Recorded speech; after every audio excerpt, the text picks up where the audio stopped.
Next article is mechanism of urine formation or physiology of urine formation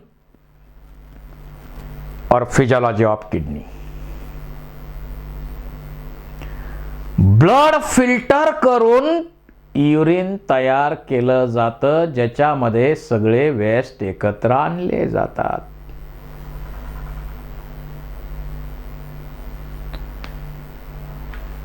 The physiology of urine formation or mechanism of urine formation consists of 3 steps: ultrafiltration, selective reabsorption and tubular secretion. त्यातली ultrafiltration ची process आहे ती Ludwig नावाच्या सायंटिस्टनं study केलेली आहे.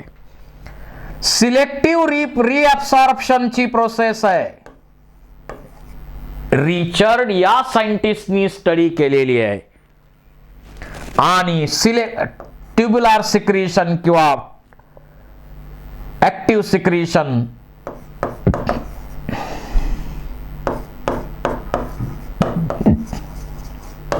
हायडेनचेन यांनी study केलेली आहे.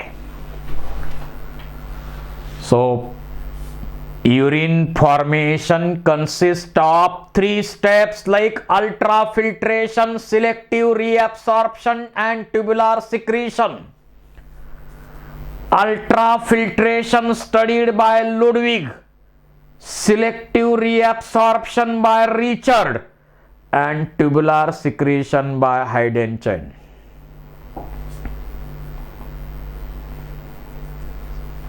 सुरुवातीला पाहूया अल्ट्राफिल्ट्रेशन.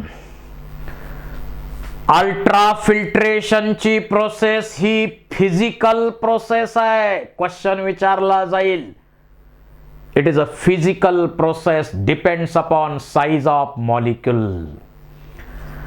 जसं चाळणीमधून तुम्ही पीठ चाळता का रांगोळी चाळता याच्याशी काही मतलब नाही आहे. ज्याची साईज लहान असेल ते चाळणीमधून पार्टिकल पास होणार.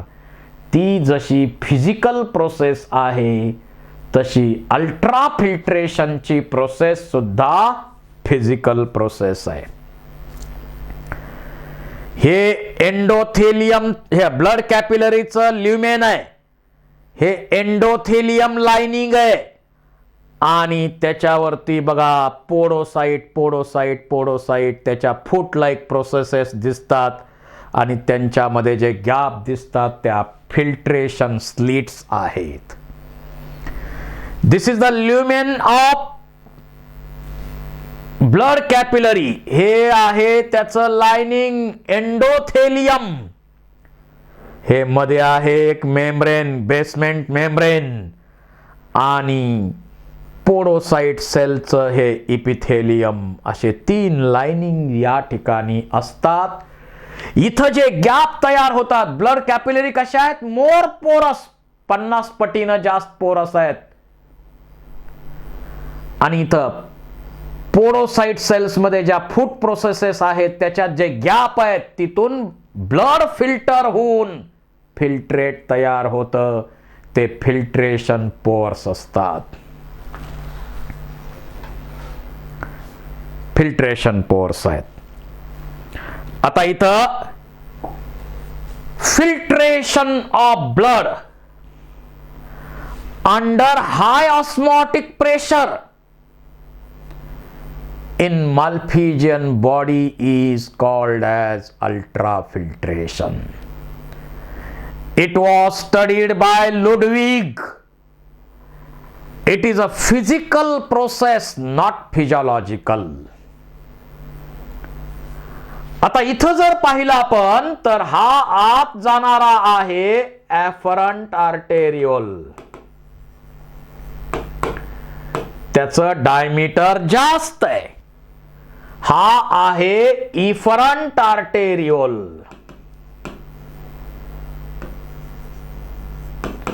त्याचं डायमीटर कमी आहे. Wider diameter, narrow diameter.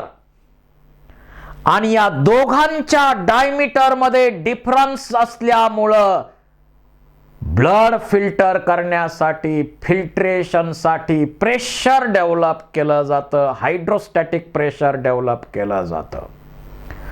आपल्याकडं जे मोटर पंप असतात, मोटर पासून खाली पाण्यात सोडलेला पाईप, त्याचं डायमीटर जास्त असतं. मोटर पासून पुढं जी पाईपलाईन आहे त्याचं डायमीटर कमी असतं, कारण प्रेशरनं पाणी पुढं जावं. इथंही तसंच प्रिन्सिपल आहे. या दोन्हीच्या डायमीटरमुळं, डायमीटर मध्ये डिफरन्स आहे, या डायमीटरच्या डिफरन्समुळं जे प्रेशर डेव्हलप केलं जातं, दोन्हीच्या ॲफरंट आणि इफरंट आर्टेरिओलच्या डायमीटरच्या डिफरन्समुळं जे प्रेशर डेव्हलप केलं जातं, ते प्रेशर असतं 60 to 70 mmHg. एवढं प्रेशर दोन्ही आर्टेरिओलच्या डायमीटरच्या डिफरन्समुळं डेव्हलप केलं जातं. पण जेवढं प्रेशर डेव्हलप केलं जातं, सगळंच्या सगळं प्रेशर कधीही अप्लाय होत नाही, अपोज राहणार आहे. मग अपोज कुणाकुणाचा, अपोजिंग प्रेशर कुणाकुणाचा आहे, तर इथं ब्लड प्रोटीन्स, विशेषतः कोण, अल्ब्युमिन नावाचं प्रोटीन, त्याचं अपोज आहे 30 mmHg. त्याचबरोबर इथं जे फिल्ट्रेट जमा झालंय, त्या फिल्ट्रेटचा अपोज 10 mmHg. आणि या बाउमन्स कॅप्सूलच्या भोवती इथं जे फ्लुइड आहे, त्याचा अपोज सुद्धा आहे 10 mmHg. तो पण 10 mmHg.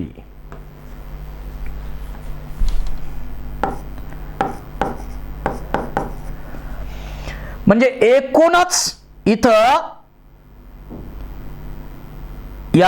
या ठिकाणचा अपोज आणि या ठिकाणचा अपोज मिळून 20 mmHg आहे. आता जर डायमीटरच्या डिफरन्स मुळे डेव्हलप केलेलं प्रेशर जर 60 mmHg गृहीत धरलं, त्याला अपोज किती आहे, 30 plus 20 that is equal to 50. So 60 minus 50 that is 10 mmHg. This is the net filtration pressure. It ranges from 10 to 25 mmHg. He range असते त्याची. तर या नेट फिल्ट्रेशन प्रेशर मुळे इथून ब्लड फिल्टर होतं, फिल्टर होतं, फिल्टर होतं, फिल्टर होतं, फिल्टर होतं. त्या पोर पेक्षा ज्याची साईज लहान आहे ते सगळे, म्हणजे साधारण 70,000 पेक्षा लहान साईज असलेले, मॉलिक्युलर वेट कमी असलेले कंपाऊंड फिल्टर होणार, फिल्टर होणार, फिल्टर होणार, फिल्टर होणार. काही बॉर्डरवर आहेत, पण त्याला दुसरा फॉर्म्युला वापरलाय. चार्ज कोणता आहे त्या मॉलिक्यूल वरती, हाई इफेक्ट असतो फिल्ट्रेशनच्या वेळी. आता फॅटी ऍसिड लहान आहेत, पण ते फिल्टर शक्यतो होत नाही, ते बाइंड होतात तिथं, प्रोटीन बरोबर पकडून राहतात तिथंच. तर अशा प्रकारे ब्लड फिल्टर होतं आणि जे फिल्ट्रेट जमा होतं, त्या फिल्ट्रेट मध्ये मोठ्या प्रमाणावर काय आहे, वॉटर. चीफ नायट्रोजनस वेस्ट कोणता आहे, युरिया. वॉटर फिल्टर झालंय, त्याचबरोबर Na+ फिल्टर झालंय, K+ फिल्टर झालंय, Ca+ फिल्टर झालंय, Cl- फिल्टर झालंय, नायट्रोजनस वेस्ट कंपाऊंड्स फिल्टर झालेत. त्याचबरोबर काही महत्वाचे कंपाऊंड ज्याचा आकार लहान आहे, साईज लहान आहे, जसं ग्लुकोजची साईज लहान आहे, तेही फिल्टर झालंय. अॅमिनो ऍसिडची साईज लहान आहे, तेही फिल्टर झालेत. वॉटर सोल्युबल व्हिटॅमिन्स, जसं व्हिटॅमिन सी असेल, बी असेल, वॉटर सोल्युबल आहेत ते, हेही फिल्टर झाले कारण त्याची साईज लहान आहे. अशा प्रकारे युजफुल, हार्मफुल दोन्ही प्रकारचे सबस्टान्सेस या ठिकाणी फिल्टर झाले. ज्यांची साईज लहान आहे ते फिल्टर झाले. दिस इज अल्ट्रा फिल्ट्रेशन. याला आपण म्हणतो अल्ट्रा फिल्ट्रेशन. अल्ट्रा फिल्ट्रेशन झालं.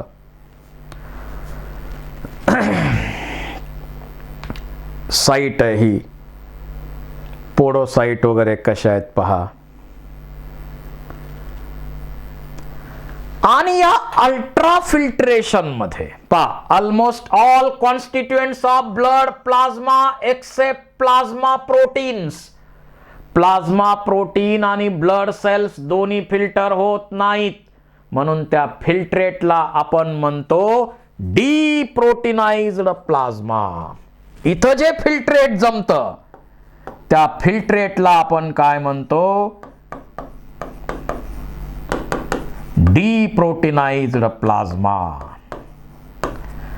बाकी सेमच आहे, फक्त या मध्ये ब्लड सेल्स आणि प्लाझ्मा प्रोटीन्स नसतात. बाकी सगळे कंटेंट जवळपास सेम राहतात फिल्ट्रेट आणि ब्लड मध्ये. About 1100 to 1200 ml of blood filtered by kidneys per minute. एका मिनिटामध्ये 1100 ते 1200 ml एवढं ब्लड फिल्टर केलं जातं. It constitutes 1/5 of the blood pumped out by ventricle. 1/5 blood आहे ते वेंट्रिकल न पंप केलं त्याच्या. हे फिल्टर केलं जातं आणि त्याच्यामुळं ग्लोमेरुलार फिल्ट्रेट तयार होतं. ग्लोमेरुलार फिल्ट्रेट फॉर्मेशनचा रेट काय? ग्लोमेरुलार फिल्ट्रेशन रेट किती आहे? 125 ml पर मिनिट. या रेटनं फिल्ट्रेशनची प्रोसेस होते. म्हणजेच 180 लिटर पर डे एवढं ग्लोमेरुलस मधून फिल्ट्रेशन होत असतं. 180 लिटर जे ग्लोमेरुलार फिल्ट्रेट दररोज तयार होतं, त्यातलं 99% जे आहे ते परत रिॲब्सॉर्ब केलं जातं आणि फक्त 1 ते 1.5 लिटर एवढं युरिन तयार होतं. काय आहे या फिल्ट्रेट मध्ये? यामध्ये मोठ्या प्रमाणावर वॉटर आहे, Na+ आहे, K+ आहे, Ca+ आहे, Cl- आहे, युरिया मोठ्या प्रमाणावर आहेच, इतरही वेस्ट आहेत. त्याचबरोबर लहान आकार असल्यामुळं ग्लुकोज आहे, लहान आकार असल्यामुळं अॅमिनो ऍसिड फिल्टर झालेत, वॉटर सोल्युबल व्हिटॅमिन्स फिल्टर झालेत. असे युजफुल आणि हार्मफुल कंपाऊंड्स यामधून फिल्टर झालेले आहेत. फिल्टर झालेले आहेत.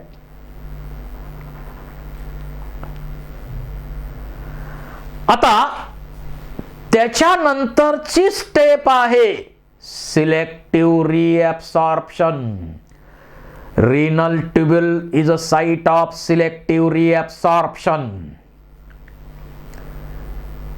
म्हणजे जे युजफुल कंपाऊंड्स फिल्टर व्हायला नको होते परंतु फिल्टर झाले ते त्या ट्यूब्यूल मधून त्याच्या भोवती असणाऱ्या पेरिट्युब्युलर कॅपिलरीच्या ब्लड मध्ये आणले जातात. म्हणून या प्रोसेसला सिलेक्टिव्ह आणि सिलेक्टेड कंपाऊंड आणले जातात, म्हणून सिलेक्टिव्ह रिॲब्सॉर्प्शन म्हणतो आपण. रिचर्ड नावाच्या सायंटिस्टनं ही प्रोसेस स्टडी केली आणि मेजॉरिटी कंपाऊंड्स जे आहेत ते पीसीटी मधून रिॲब्सॉर्ब केले जातात. मोठ्या प्रमाणावर कंपाऊंड पीसीटी मधून ब्लड मध्ये रिॲब्सॉर्ब केले जातात.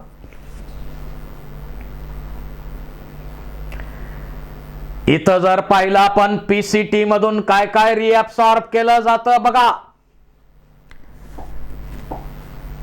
जे फिल्टर झालेले कंपाऊंड्स आहेत त्यामधून glucose, amino acids, water soluble vitamins are 100% reabsorbed by active process from PCT.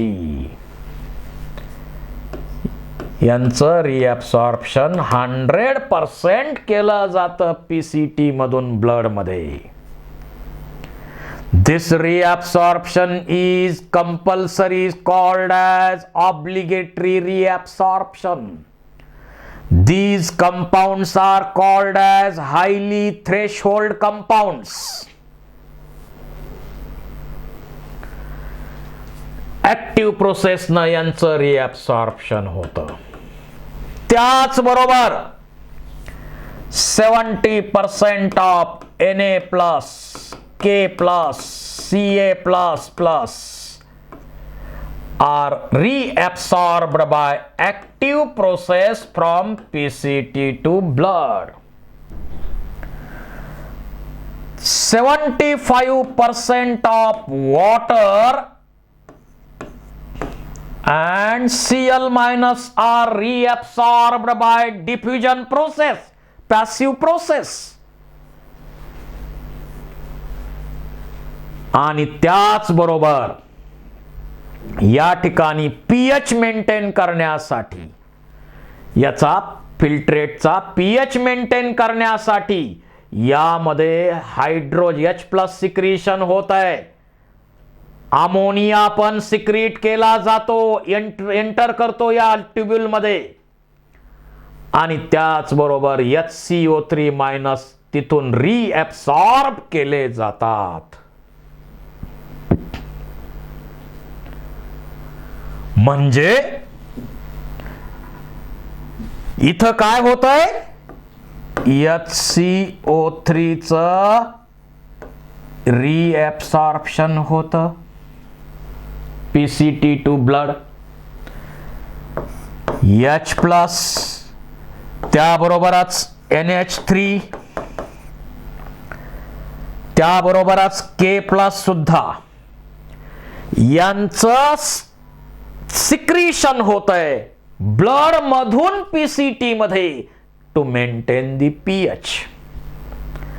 आणि असं जे मोठ्या प्रमाणावरती रिॲब्सॉर्प्शन आणि थोडंसं सिक्रीशन झालं पीसीटी मध्ये, असं फिल्ट्रेट हे आयसोटोनिक फिल्ट्रेट नंतर जातं लूप ऑफ हेनले कडं. Descending limb of loop of Henle ची कॅरेक्टर काय, थीन आहे, वायडर आहे, स्क्वॅमस इपिथेलियमचं लाइनिंग आहे, वॉटरला परमिएबल आहे. So much amount of water is reabsorbed. Some amount of urea is also reabsorbed for osmoregulation. त्या filtrate मधून बरचसं पाणी रिॲब्सॉर्ब केलं जातं डिसेंडिंग लिम मध्ये. आणि पाणी ऍब्सॉर्ब केल्यामुळं हे सर्वात कॉन्सन्ट्रेटेड फिल्ट्रेट कुठं बनतं, हायपरटोनिक. ते इथं हेअरपिन सेगमेंट मध्ये सर्वात कॉन्सन्ट्रेटेड फिल्ट्रेट बनणार. आता असेंडिंग लिमचं बघू लूप ऑफ हेनले मध्ये. असेंडिंग लिंब कसा आहे, थिक आहे, वॉटरला इम्परमिएबल आहे, क्युबॉइडल इपिथेलियमचं लाइनिंग आहे, इलेक्ट्रोलाइटला परमिएबल आहे, त्यामुळं NaCl इथून रिॲब्सॉर्ब केलं जाईल, Na plus K plus Cl minus यातून रिॲब्सॉर्ब केले जातात ब्लड मध्ये आणि फिल्ट्रेट पुन्हा कसं होतंय, हायपोटोनिक होतंय.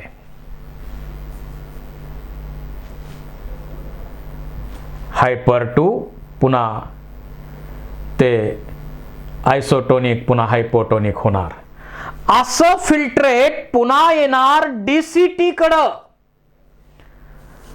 आता DCT मध्ये मायक्रोव्हिलाय ब्रश बॉर्डर कमी आहेत किंवा नाहीत,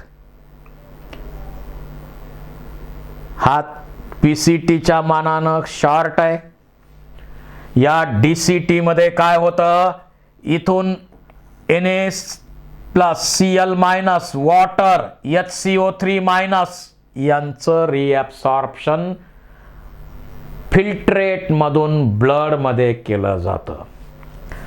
आता याच्यामध्ये Na प्लस घेणार आणि K प्लस आत एंट्री करणार फिल्ट्रेट मध्ये. So Na plus is substituted by K plus. मग कोणत्या एलिमेंटची बाय डायरेक्शनल मोमेंट आहे, तर K प्लस बाहेर पण आलंय ना आत पण गेले, फिल्ट्रेटच्या बाय डायरेक्शनल आहे. त्याचबरोबर H प्लसचं सिक्रीशन झालंय, K प्लसचं सिक्रीशन झालंय आणि हे फिल्ट्रेट आता पुढं जाणार कुणाकडं, कलेक्टिंग ट्यूब्यूल कडं.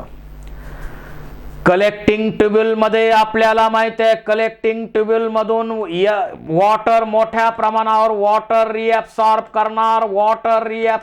करणार आणि त्याच बरोबर या ठिकाणी H प्लसचं सिक्रेशन होणार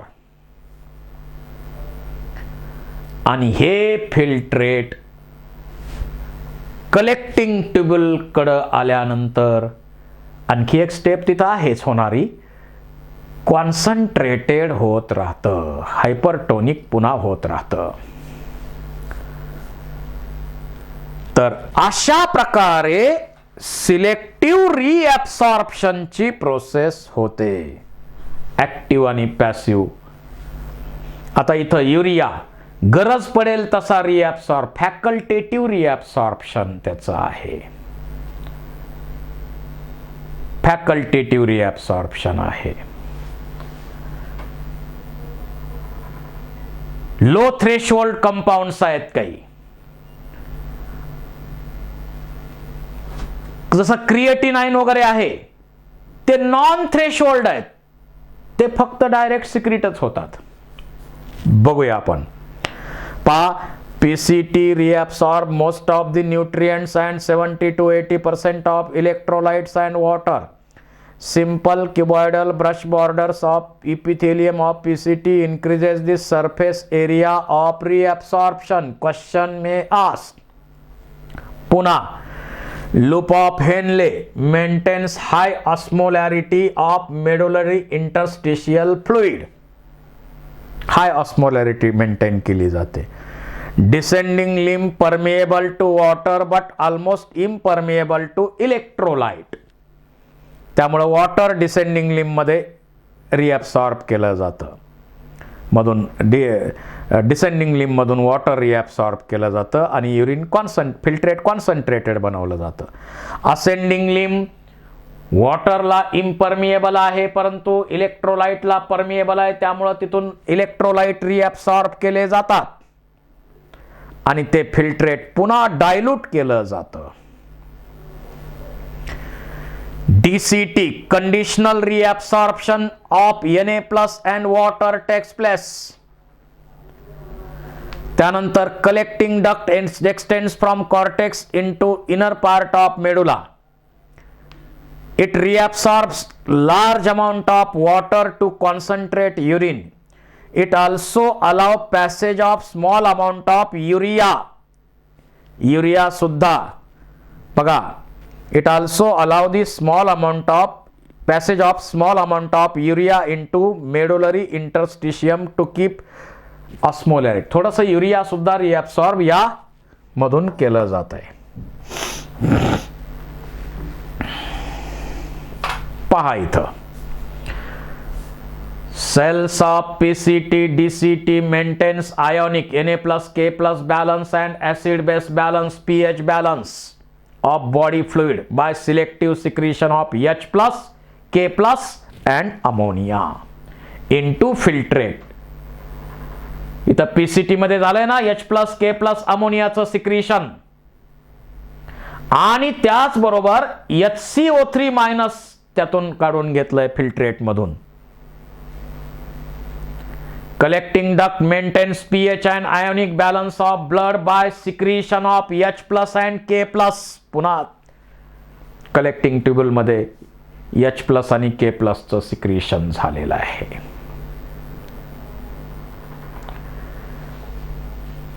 त्याचबरोबर थर्ड स्टेप इथं आहे ट्युब्युलर सिक्रिशन किंवा त्यालाच नाव आहे ऍक्टिव्ह सिक्रिशन. हायडेन चेन नावाच्या सायंटिस्टनं ही प्रोसेस डिस्कवर केली. मला सांगा, आपण चाळणीमध्ये पीठ घेतलं, चाळलं, पीठ घेतलं, चाळलं, पीठ घेतलं, चाळलं, अल्ट्रा फिल्ट्रेशन. पण पीठ घेतलं चाळलं त्यावेळी सर्वच पिठाचे मॉलिक्यूल खाली पास होतील असं आहे का? नाही, काही राहू शकतात, पिठाचे गोळे गोळे राहू शकतात. मग बराच वेळ चाळल्यानंतर जे गोळे गोळे राहिलेत ते पुन्हा बारीक करून पुन्हा चाळणे. तसं अल्ट्रा फिल्ट्रेशनच्या प्रोसेसमध्ये काही मॉलिक्युल्स, काही कंपाऊंड्स फिल्टर व्हायचे राहून गेले, जे फिल्टर व्हायला पाहिजेच होते परंतु फिल्टर व्हायचे राहून गेले. असे राहून गेलेले अल्ट्रा फिल्ट्रेशनच्या प्रोसेसमध्ये फिल्टर व्हायला पाहिजे होते, ते फिल्टर व्हायचे राहून गेले, असे मॉलिक्युल्स DCT/CT मध्ये सिक्रीट होणं, त्याला आपण म्हणतो, त्याला आपण काय म्हणतो? Active secretion. कारण ही ऍक्टिव्ह प्रोसेस आहे.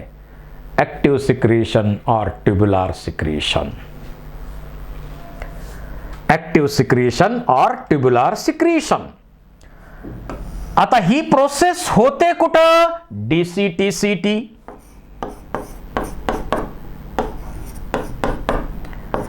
असे कोणते कंपाऊंड आहेत?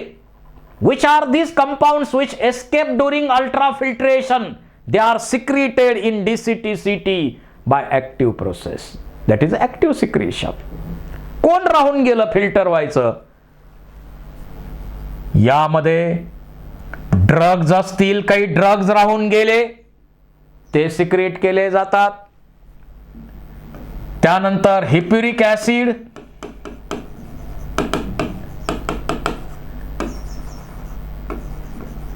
क्रिएटिन आहे, हिप्युरिक ऍसिड आहेत, ड्रग्ज आहेत, काही डाईज आहेत. अशा प्रकारचे कंपाऊंड्स त्या ब्लड कॅपिलरी मधून पुन्हा DCT/CT मध्ये सिक्रीट केले जातात. ऍक्टिव्ह प्रोसेसनं सिक्रीट केले जातात. त्यालाच आपण म्हणतो ऍक्टिव्ह सिक्रिशन और ट्युब्युलर सिक्रिशन. आणि मग हे फिल्ट्रेट पुढे जाणार कलेक्टिंग ट्युब्यूल कडं. तिथं वॉटर रिॲब्सॉर्ब होणार, H+, K+ तिथंही सिक्रेट होणार आणि मग कॉन्सन्ट्रेटेड फिल्ट्रेट ज्या त्या कलेक्टिंग ट्युब्यूल मध्ये बनतं, शेवटी बनतं, त्याला आपण म्हणू urine, true urine, concentrated urine. अशा प्रकारे युरिन फॉर्मेशनची प्रोसेस होते. Ultrafiltration, selective reabsorption, tubular सिक्रिशनची प्रोसेस अशा प्रकारे होते. इथं दाखवलेली आहे या डायग्राम मध्ये प्रोसेस.